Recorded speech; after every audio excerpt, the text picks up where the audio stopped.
This is the Tokyo Battle 23 Sneaker Channel. Tokyo Battle 23 の Sneaker Channel です。毎日アップするので、毎日見てください。Every single day I drop content about sneakers and upcoming sneaker releases, so check out my content every single day. And today is no different. It's brilliant to end the week with you on a Nike Air Max 1. I love my Nike Air Maxes. Nike Air Maxes were my first sneaker envy, as I talked about in a previous video. I think it was the Nike Air Max 180 Berlins. I'll stick a link up there if you're interested in checking out that content. But today, it's a real important sneaker for me. I started this week on Monday talking about the Atmos Nike Air Max 2 Lite collaboration. It was good to talk about a sneaker from Tokyo, Japan going out into the world. And here's a second one to end the week, the Nike Air Max 1 Tokyo Maze.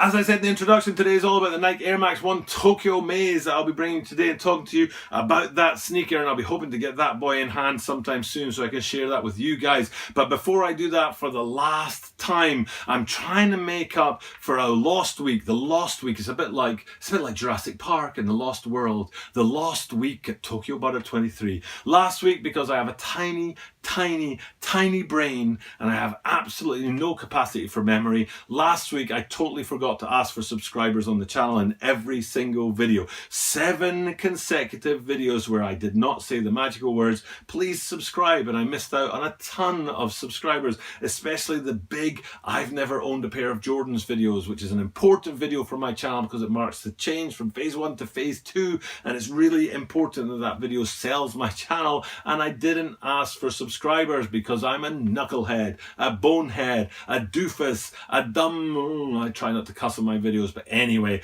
I didn't ask for subscribers last week, so this week I'm milking it. I'm milking the cow of subscribers and hitting up people for subscribers as much as I possibly can, which is a bit, I don't know, it's a bit of overkill. I missed out last week and I'm trying to kind of make up for it this week. So hopefully you guys don't mind hitting the subscribe button and helping me get back on course and back on track to growing this channel and growing my subscribers.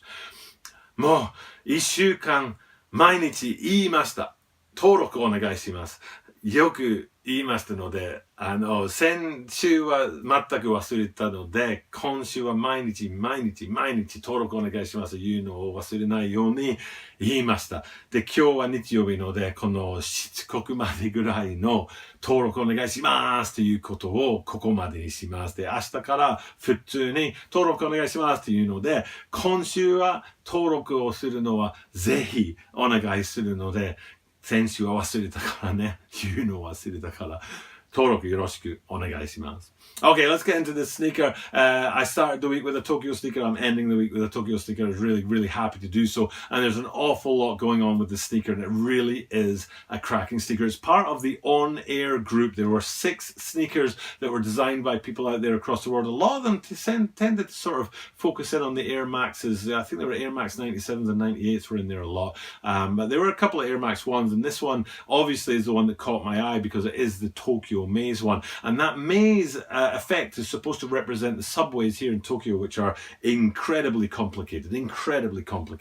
It's hard to fathom just how difficult and confusing the Japan train system is, the Tokyo train system is. But it is incredible because it runs on time every single day. Shinjuku station handles a million customers a day. That's more than most countries have as their population, and the trains still run on time. It's incredible, an incredible system, and this maze effect is supposed to represent that. Now, there's a couple of things about the maze effect that you might not have noticed out there, but you might have noticed out there. Some people are observant and some people are not, and I'm going to say this for the people who haven't noticed out there, but these are actually 2 different colored sneakers. One is black with white detailing on it to sort of define the mazes, and the other sneaker is white with black detailing on it, and that's really easily seen up near the toe box where you can really have a close look and you can see, wow, it's black with white lines, and the other one is white with black lines, which I really think is cool. Would have been very easy just to make the same colorway on each side, on the left and the right side, but I think it's really cool that one's black with white lines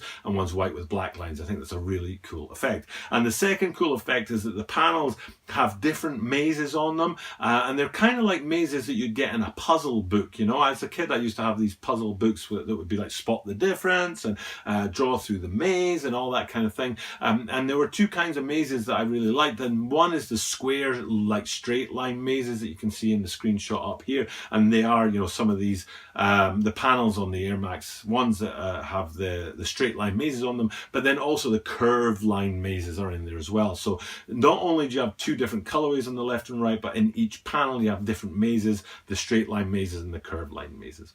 Now there are quite a few touches throughout these sneakers that are quite interesting. I really appreciate the laces, for example, the black and white kind of monochrome, shall we say, upper being offset with the multi-chrome, that's not the right word for it, but the multicolor laces. I think it works. It goes really, really well. You've got that unique kind of black and white upper, and then the multicolor and the laces I think looks really, really phenomenal and is really, really popping. And then when you go around to the back of the sneaker, you've got that Air Max branding on there with the swoosh in red, which again, I think it really helps pop up against the black and white upper. There's really only two more things that I want to look at on these sneakers, and one is the swooshes on the side panels. There being a single color, I think was a good move. It would have been easy to make these also in that maze design, but I think you would have lost them a little bit in there. A bit like at the start of the week, yes, the Atmos Air Max 2 Lights, you know, because they were so busy, you lost a lot of the branding, but I think that was the point of that sneaker.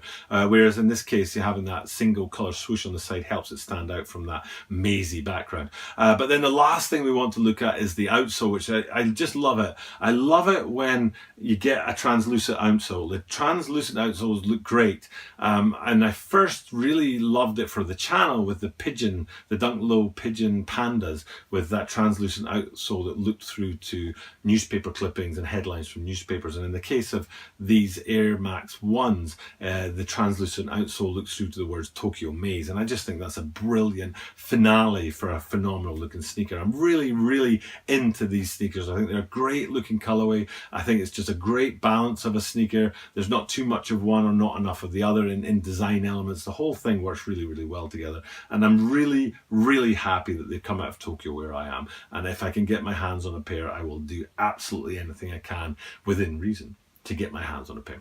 And that kind of caps out the week. That's my review of the Tokyo Air Max 1 Tokyo Maze, not Tokyo Air Max 1, Nike Air Max 1 Tokyo Mazes. To finish off the week, I don't usually know what's coming next on a Monday, because I usually do these videos throughout the week and I'm not sure what's coming. But for now, I thank you for checking out my content and checking in, and I will definitely see you for more content tomorrow.